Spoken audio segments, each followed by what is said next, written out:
Hey everyone, we are back on this series or analyzing the contact center information coming from the Orion contact center. In this example, we are going to review how to leverage the pivot tables to do a quick analysis of what the information is coming through is telling us.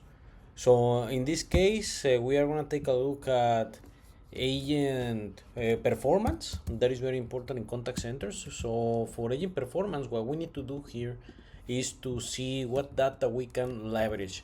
So we are going to be here looking at amount of tickets worked by the date, and we are going to reference that to the supervisor because the supervisor is the one that is going to be teaching the agent or asking the agent why the performance of a specific date get like that, and also what type of information or what type of channels these agents are handling, if they are specializing or if they are getting a better customer satisfaction depending on the customer issue 1 or 2. So let's take a look. In this case, I already created the pivot table, but just to showcase how to do this, just you have to select Control A, then here a pivot table, and I always like to do it on a completely new sheet. So you see that you have the fields here to put in. So we are gonna select the agent ID on rows. On columns, we can always do the date, and also we are gonna select the unique identifiers to count them. So in this case, these are the tickets, count unique tickets IDs, agent names, and you see that we get an error here. It's because it is generating too much columns. So we are gonna add a filter here to keep only 1 month. It is still giving me an error there.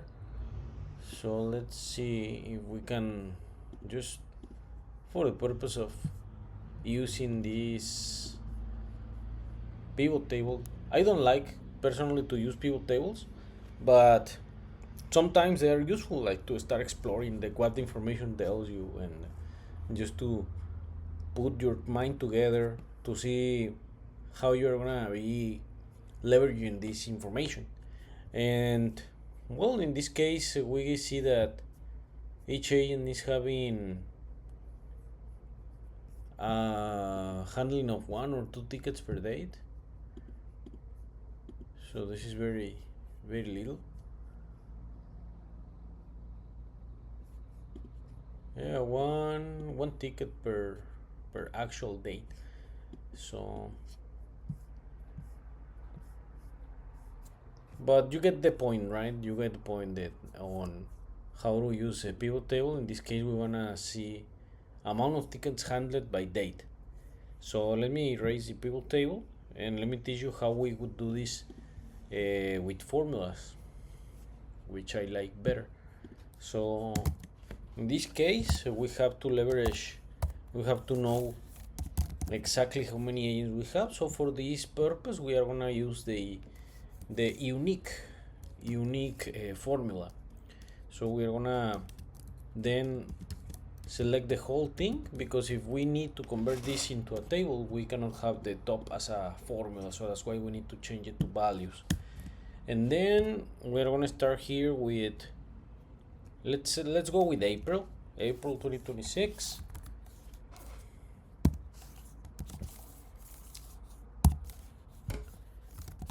For 2026, and here we're gonna select the last date, and we're gonna add just a number 1 plus 1 here. We just the month of April with 30 rows, with 30 days we do the job. 6, that's enough. So in case that you wanna select a different month, you can always come here and select, let's say, March, and you'll have the month of March. So in this case, what we are going to measure is, let's do average handle time, or AHT. And so the way that we are going to measure, we are going to do here the average if S. Average range, we are going to select a AHT column in seconds. We fix the cell. We fix the agent name, which is our identifier. We go back where we have the agent names and we fix the cell 3 times. We go back here to select the second identifier, which is the date. We fix the cell and we fix the top row.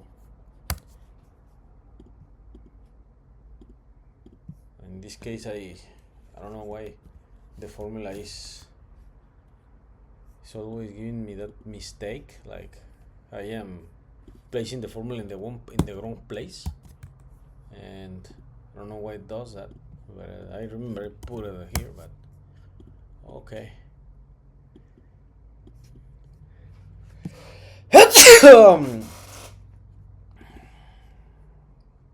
So this means that not all agents have access to tickets, all dates, so we are going to add an error handling phase.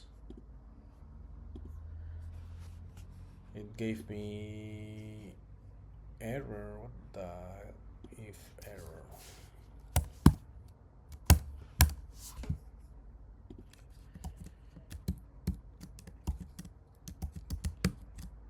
So what I'm doing here is to copy and paste the formula through all cells. You'll see that they're populating. So I just copy it and paste the formula all across the board. So we see the average handle time for each agent. So we can see that there is not much interactions or data for each agent. So still, this is one way that you can measure AHT through time.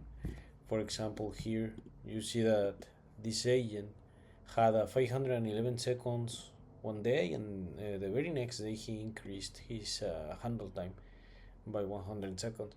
But in a normal contact center, you know, this data set is of course fictional. You would be able to see the pattern, like if the agent is on a steady mark handling the same amount of interactions, or if there is a sudden spike in his handle time.